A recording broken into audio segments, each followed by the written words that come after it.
Hello everyone, आप सब कैसे हैं। मैं उम्मीद करता हूँ कि बहुत अच्छे होंगे, अपनी पढ़ाई को बहुत अच्छे से कर रहे होंगे। मैं Akash Kumar Badana ICT virtual classroom में आपका बहुत बहुत स्वागत करता हूँ मेरे प्यारे बच्चों। जैसे आपको पता है मेरे प्यारे बच्चों, बेसिकली हमारी आपका जो है 12th क्लास है और हम पॉलिटिकल साइंस को देख रहे हैं।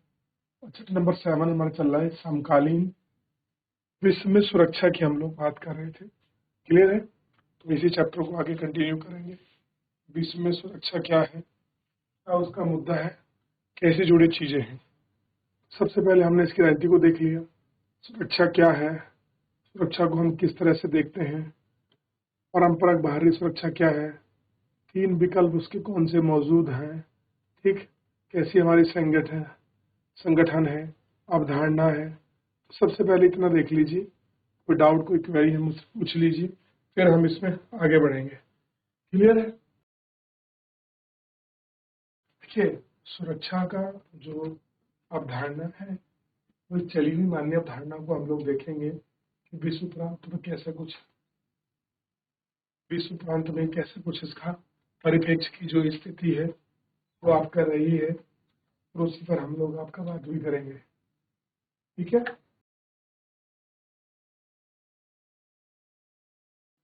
चलिए ध्यान देते हैं और अपने चैप्टर पर आगे बढ़ते हैं। ठीक है, और चैप्टर में आगे बढ़ते हुए हम अपने सारे तथ्यों को गौर करते हुए चलेंगे, जो भी हमारे लिए चैप्टर के लिए महत्वपूर्ण है उन पर हम गौर करेंगे और बहुत अच्छे से देखते चलेंगे। क्लियर है? चलिए हम शुरू करते हैं चैप्टर द्वारा, बस देखते हैं। ठीक है, और थोड़ा ध्यान देना चाहिए, परंपरागत सुरक्षा नीति का चौथा तत्व है संगठन बनाना। देखिए, जब भी आप कोई देश है, अगर वो संगठन बनाकर चलता है, एक साथ मिलकर नीतियों को बनाते हैं, हो सकता है कोई दो से अधिक देश अपनी सुरक्षा के लिए अपने पड़ोसी देश के साथ ये संगठन बनाए कि हम लोग क्या करेंगे कि हम अपनी सुरक्षा के लिए अगर कोई ऐसा विखंडनकारी तत्व जो आपका नेपाल में है वो भारत में प्रवेश करे, भारत का कोई विखंडन नेपाल तक प्रवेश करे, तो हम एक दूसरे के साथ सहयोग और समन्वय से बिल्कुल स्पष्ट तरीके से उसको रखेंगे। ठीक, सैन्य हमले को रोकने अथवा उसकी सुरक्षा को समन्वित करने के कदम उठाए गए हैं और लिखित संधियों पर एक औपचारिकता मिली है। ठीक है, कैसी मिली? औपचारिकता हमको मिली है। ऐसे संगठनों में बिल्कुल स्पष्ट है, और कह रहे हैं ऐसे बहुत सारे संगठन हैं। ये बात कैसी है, वहां पर आपको बिल्कुल स्पष्ट जो है आपको दिखाई देगी। ऐसी दिखाई देगी आपको, बिल्कुल स्पष्ट रूप से आपको दिखाई देगी। ठीक, क्या समन्वय है, किस प्रकार से है, बिल्कुल खतरा है किसी देश अथवा संगठन के लिए। देश संगठन बनाता है, संगठन राष्ट्रीय हित पर आधारित होता है। तो अगर कोई संगठन बन रहा है, उसका मेन ऑब्जेक्ट है क्या? सेफ्टी सिक्योरिटी मेन पर्पज तो यही है। देखिए, अगर कोई हम लोग किसी को संगठित कर रहे हैं, संगठन बना रहे हैं, तो इसमें हम सुरक्षा नीति को अपने ध्यान में रखते कर रहे हैं। राष्ट्र हित को बढ़ावा देने वाले संगठन भी बदल जाते हैं। उदाहरण के तौर पर संयुक्त राज्य अमेरिका ने सन 1980 के दशक में सोवियत संघ के खिलाफ इस्लामी उग्र समर्थन का संगठन दिया था। रूस को बढ़ावा देने के लिए क्या क्या किया था? 1980 दशक में सोवियत संघ के खिलाफ उन्हें उग्रवाद को समर्थन दिया, क्योंकि वो पसंद नहीं करते थे किसको? यूएसएसआर को। लेकिन ओसामा बिन लादेन ने नेतृत्व में अलकायदा नाम एक समूह का आतंकवादी ने किया, और उसने जब 11 दिसंबर 2001 में उसी पर हमला किया तो इस्लामी उग्रवादियों के खिलाफ मोर्चा खोल दिया। अब पहले सोवियत संघ का उन्हें सपोर्ट नहीं किया, यूएस ने किसको किया? एक आतंकवादी संगठन था, उग्रवादी, तो अपने विचारों से हिंसक रूप को रखते थे, उन्होंने सपोर्ट किया। उसको सपोर्ट करने की वजह से बाद में 2001 में ओसामा बिन लादेन ने अटैक किया था। अब देखिए, पिछले चैप्टर में आप चैप्टर नंबर 5 में पढ़े हैं, तो वहाँ आपको पता लगेगा, जब उसका पता लगा कि उसकी जड़ें अफगानिस्तान तक जुड़ी हैं, तो मारने के लिए अफगानिस्तान चली गई थी यूएस शांति सेना। अब वो क्लियर होगा, वो मुद्दा यहाँ का ही जुड़ा हुआ था। ठीक है, अब देखिए, सुरक्षा की परंपरागत धारणा को माना जा सकता है किसी देश की सुरक्षा को ज्यादातर सीमा के बाहर से ही होता है। अंतर्राष्ट्रीय व्यवस्था इसी मैदान निर्माण के ताकत है और अंकुश बना सकते हैं। किसी देश के भीतर निपटने की चीजें हैं, सरकार विश्व की राजनीति है, संयुक्त राष्ट्र संघ की ऐसी सत्ता है जहां पर बहरहाल संयुक्त राष्ट्र संघ के इसके दायित्व को सौंपे जाते हैं और उठाई जाती हैं। इन सारी चीजों को हम लोग इसमें देखेंगे।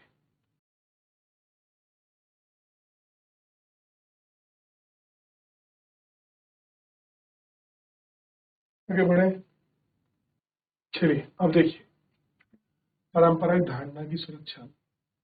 इतनी बातों को आप पढ़ने के बाद आपके जहन में ये सवाल जरूर कौंध रहा हो, कौंधने का मतलब घूम रहा होगा कि क्या सुरक्षा आंतरिक शांति और कानून व्यवस्था पर भी निर्भर करती है। कह रहे कि अगर देश में शांति है, कानून व्यवस्था है, तो क्या सुरक्षा बनी रहती है। अगर किसी देश के भीतर रक्तपात हो रहा हो, यानी खून खराबा, मारपीट हो रही हो, तो देश सुरक्षित कैसे हो सकता है, या भारी लोगों के हमले के निपटने के लिए तैयार कैसे रहेगा जब खुद ही अपनी सीमा के भीतर सुरक्षित नहीं है।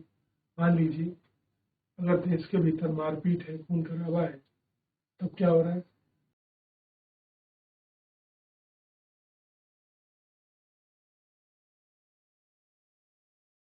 खून खराबा है और आपको अगर ऐसे दिखाई दे रहा है तो चीजें आपको बड़ी अलग सी दिखाई देंगी और अलग सा आप महसूस करोगे कि आखिर में ये कैसे हैं।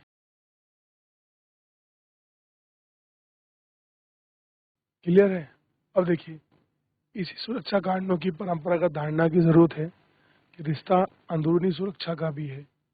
अब मान लीजिए ऐसे केवल यही मुद्दे हमको नहीं देखने हैं कि केवल हम लोग ये देख लें खाली कि बस देश की बाहरी सुरक्षा को हम रखा लें, उनको सुरक्षित कर लें। नहीं, मुद्दा देश की आंतरिक सुरक्षा का भी है।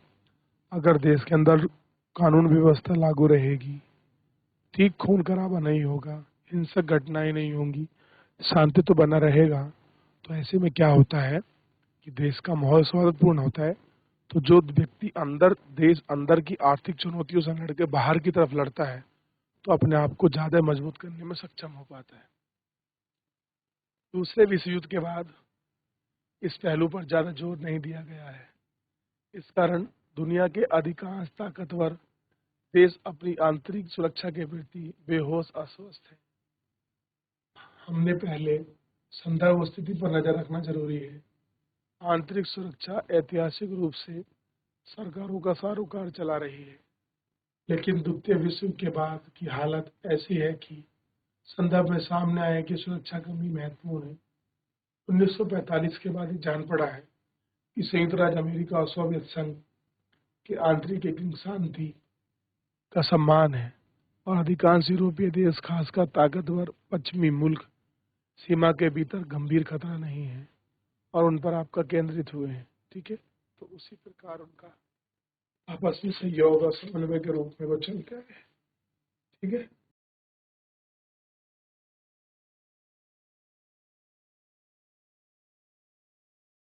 आगे बढ़ जाए। चलिए अब देखिए, इन देशों के सामने बाहरी खतरे क्यों थे, इस संदर्भ में स्थायी तौर पर ध्यान देते हैं और इस बात को जानेंगे कि दूसरे विश्व युद्ध के बाद शीतकालीन दौर चल रहा है। संयुक्त राज्य अमेरिका के नेतृत्व में पश्चिमी गुट सोवियत संघ की अगुवाई में साम्यवादी गुट एक दूसरे के आमने सामने हैं। सोवियत और ये गुट कैसे हैं, एक दूसरे के आमने सामने बैठे हुए हैं। ठीक, और बड़े स्पष्ट रूप से ये हमको दिख भी रहा है। ठीक, सबसे बड़ी बात यह है कि दोनों गुट के ऊपर एक दूसरे में सैन्य हमले का भय है, डर रहता है, पता नहीं कौन सा देश हमला न कर दे। इसके अतिरिक्त कुछ यूरोपीय देशों को उपनिवेश की जनता ने खून खराबे की चिंता सता रही है कि भाई जो चीज हमने अंग्रेजों के समय देखी है, वापस वो रक्तपात, वो खून खराबा हमको फिर ना देखना पड़े। यदि लोग चाहते हैं, मिसाल के तौर पर हमें याद होगा 1950 के दशक में फ्रांस वियतनाम को सन 1850-56 दशक में ब्रिटेन को केनिया से, तो वियतनाम किसके ऑक्यूपेशन में था, किसने कोलिज्म बनाया था, तो फ्रांस ने। और केनिया को किसने बनाया था, आपका ध्यान रखना, ब्रिटेन ने।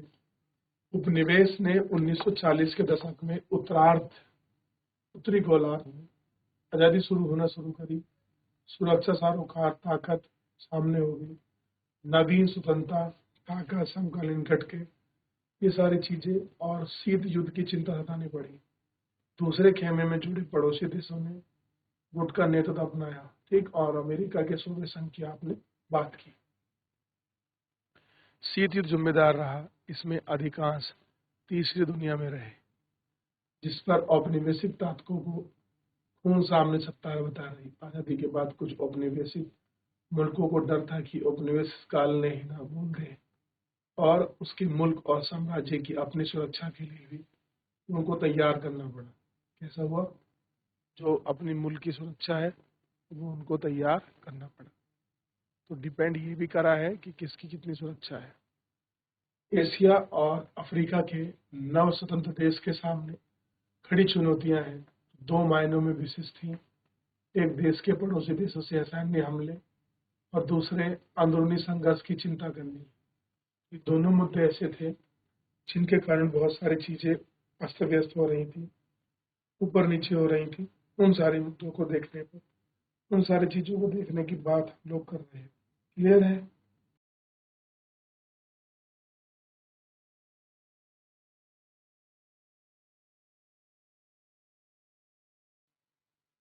आगे बढ़ जाएं।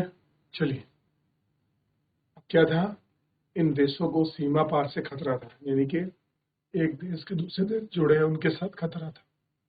पड़ोसी के साथ भीतर आशंकाएं खतरा थी। अनेक स्वतंत्र राज्य थे, उपनिवेशिक ताकत थी, सीमाओं के बीच भू क्षेत्र, आबादी क्षेत्र के झगड़े थे, अलग अलग राष्ट्र बनाने पर तुले हुए थे, अलगाववादी संगठन इसमें बहुत जुड़े हुए थे, उनकी सहायता और संघर्ष थी।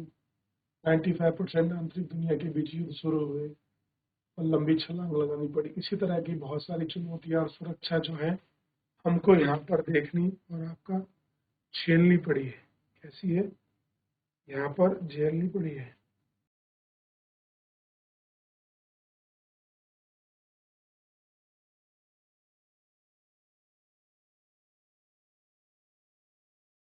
आगे बढ़े।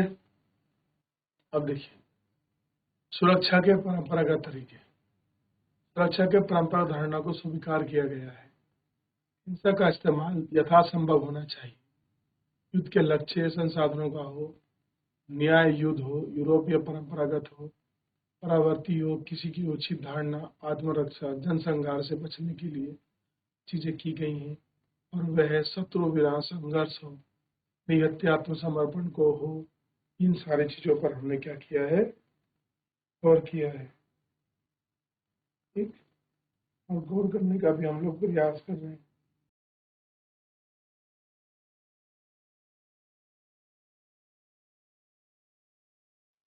उनके बल के प्रयोग करना चाहिए जो सुरक्षा के लिए जरूरी हो, और एक सीमा हिंसा का सहारा न लेना चाहिए। बल का प्रयोग तभी किया जाना जायज है जब बाकी सब रास्ते उपाय फेल हो जाएं। कह रहे बलों को हमको तब प्रयोग करना चाहिए जब सारे रास्ते, सारे तरीके बंद हो जाएं। ठीक, सुरक्षा परंपरागत धारणा संभावना से इनकार नहीं करती। देश के बीच एक तरफा ही रूप में सहयोग हो सकता है। इनमें सबसे महत्वपूर्ण है निशस्त्रीकरण, असशस्त्रीकरण, बहाली। निशस्त्रीकरण की मांग होती है सभी राज्यों को उनका आकार, ताकत, प्रभाव कुछ भी हो, खास में किस्म के हथियार के बाज आए। 1972 का जैविक हथियार संधि, बायोलॉजिकल वेपन, 1992 का रासायनिक केमिकल वेपन, ठीक, ऐसे हथियार बनाना प्रतिबंधित रखना कर दिया गया है। 1955 में ज्यादातर देशों ने WBC पर 181 संधि हस्ताक्षर किए हैं।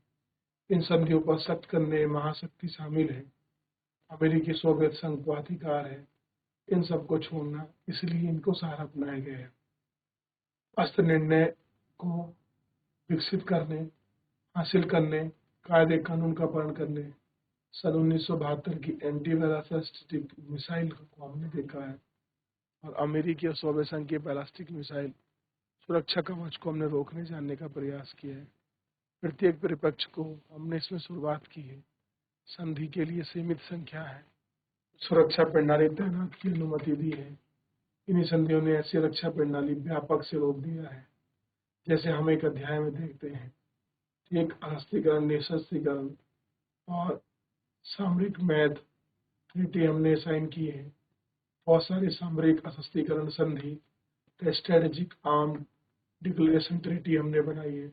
Nuclear non profiling NTP, NTP क्या है? न्यूक्लियर नॉन रिफॉर्मिंग 1968 दिया है। और अर्थों में हमने संधि पर हस्ताक्षर किए हैं, क्योंकि इनके परिमाण उत्सर्जनक जो कानून के दायरे हैं उनमें रहे। और इन देशों ने प्रयास भी किया है कि 1967 से पहले परमाणु हथियार बना ली थी, उनका परीक्षण कर लिया गया था। इन संधियों ने इनके हथियार रखने की अनुमति दे दी है। वह जिन्होंने पहले ही कर लिया 1967 से, वो तो रख सकते हैं। और ऐसे हथियार का इस्तेमाल करने का अधिकार वंचित किया गया कि हैं भले, लेकिन आप उनका प्रयोग नहीं करोगे। परमाणु प्रवास को हमने देख लिया है, लेकिन हासिल कर सकते हैं, देशों की जरूरत कमी है।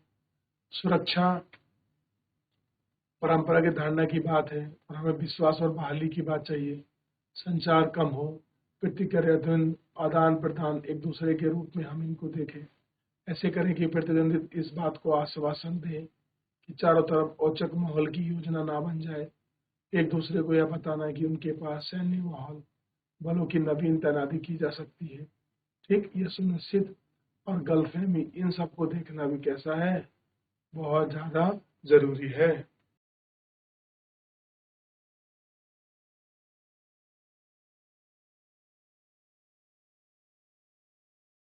चलिए देख लिया, आगे बढ़ जाए। कुल मिलाकर देखें, सुरक्षा की परंपरागत धारणा सैन्य रूप से बल प्रयोग, पारंपरिक तरीके पर पहुंच, उनकी सुरक्षा की धारणा, उनका खेमा, इन सब चीजों की वो बात करता है। क्योंकि सुरक्षा की जो अपरंपरा धारणा है वो किस प्रकार है, कैसा है, उन सबको हमको देखने की और आज सुनने की और करने की जरूरत है। सुरक्षा की आंतरिक धारणा सिर्फ सैन्य खतरों से संबंध नहीं है, इसमें मानवीय अस्तित्व, करचोट का व्यापक खतरा शामिल है। इसकी शुरुआत पारमाणविक गंभीरता की सुरक्षा पर सवाल खड़े होते हैं। तीन और तत्व हैं जिनको चीजों के किनारे सुरक्षा के तरीकों हमको बात करनी है। एक, किसको क्या चाहिए, भू क्षेत्र कैसा है, संस्थागत कैसे है, धारा क्या है। जब हम पूछते हैं कि सुरक्षा किसको है, और सुरक्षा की अपारिवारिक प्रतिबद्धता राज्य सिर्फ व्यक्ति नहीं है, सामुदायिक और समूचा मानवता को जरूरी है। इसी कारण सुरक्षा की अपरिसंपत्ति मतलब मानवीय सुरक्षा और विवश रक्षा है। कैसा है, उनको विवश करने की जो रक्षा है वो उसमें दिखाया गया, व्यतीत किया गया।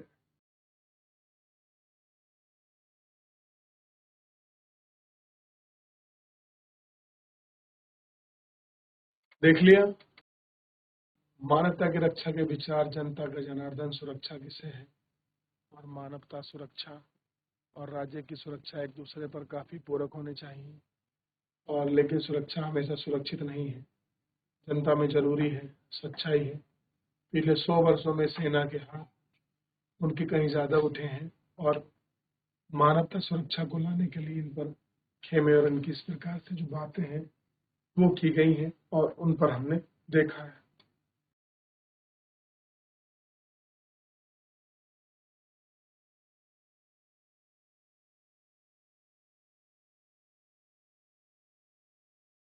तो इस प्रकार हमने मानवता सुरक्षा पर बात करने का प्रयास किया है। क्लियर है मेरे प्यारे बच्चों? तो फिलहाल मेरे प्यारे बच्चों, आज के इस लेक्चर में इतना ही मिलेंगे नेक्स्ट लेक्चर में। तब तक चैप्टर को रिवीजन करिए, पढ़िए। धन्यवाद।